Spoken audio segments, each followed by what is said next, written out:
今日は中華で一汁一菜をやってみましょう。皆さんこんにちは。キャベツと豚肉をたっぷり食べるならホイコーローですよね。でもたくさんのキャベツを炒めるので水分が出て上手に炒めることができない。出てきた野菜の汁で味が決まらないという経験はありませんか？今日はいつもの薄口煮でホイコーローとスープを作っていきます。野菜の汁はスープに使うので無駄がありません。そして味付けが簡単になります。暮らしが楽に楽しくなる中華の一汁一菜です。ぜひ最後までご覧ください。では作っていきましょう。今日は鍋ではなくてフライパンまたは中華鍋で薄口煮をしていきます。野菜はしめじ 100g、 主役のキャベツは 200g、 そしてピーマンは2個です。しめじは根元を切り落としてほぐします。切った順番に鍋に入れていきます。キャベツはざく切りにします。今日は春キャベツを使いました。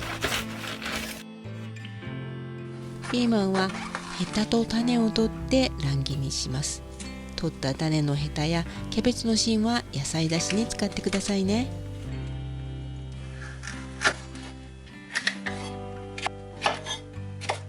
中華鍋に入れていきましょう。一番上に豚肉 200g を乗せます。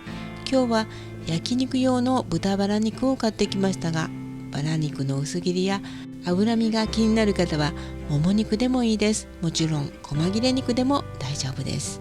いつものように水 100ml に薄口醤油小さじ2を混ぜたものを回しかけます。中火にかけていきますね。ぐつぐつと加えた水が沸いてきたら火を少し弱めます。いつもはごく弱火にしますが、今日はすぐに火が通るものばかりなので中火より少し小さな火加減で大丈夫です。そして加熱時間もとっても短いですよ。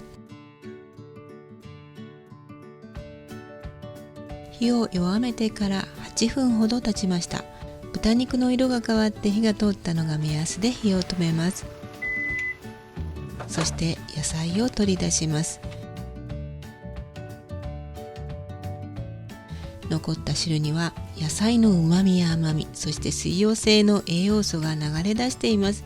後でスープに仕上げていきますね。ホイコーローに戻りましょう。味噌、みりん、酒をそれぞれ大さじ2を混ぜておきます。中華鍋はさっとペーパータオルで拭きましたよ。サラダ油大さじ1を入れて生姜のみじん切り少々を加えて香りを出します。チューブの生姜で代用していただいてもいいです。あれば白ネギのみじん切り大さじ1を加えます。なければ省いても大丈夫です。そして豆板醤を小さじ1/2入れます。豆板醤は油で炒めることによって香りと辛みが立ってきます。ぜひ最初に入れてくださいね。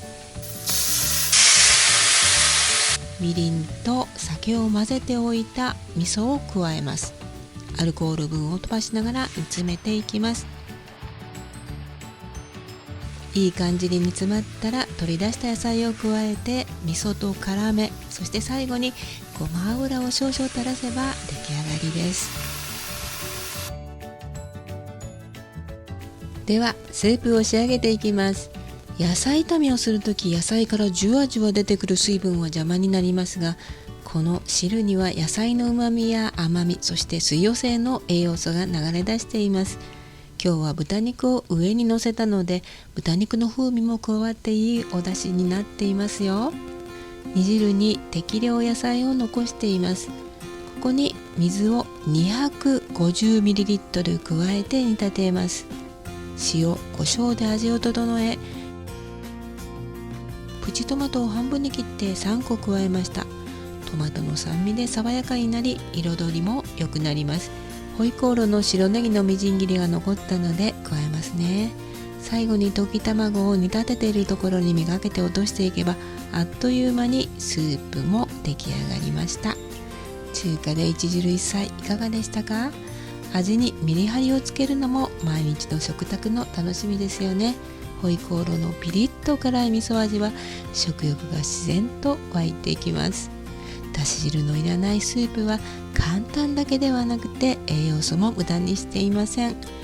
この薄口煮で野菜を煮る習慣がつけば、自然と食べる野菜の量が増えていくように思います。最後まで見てくださってありがとうございます。スープで皆様の健康のお役に立てたいと週に一度動画をアップしています。チャンネル登録の後、横のベルマークを押していただくと最新の動画のお知らせが届きます。見逃さないためにもどうぞよろしくお願いいたします。ではまた次回の動画でお会いいたしましょう。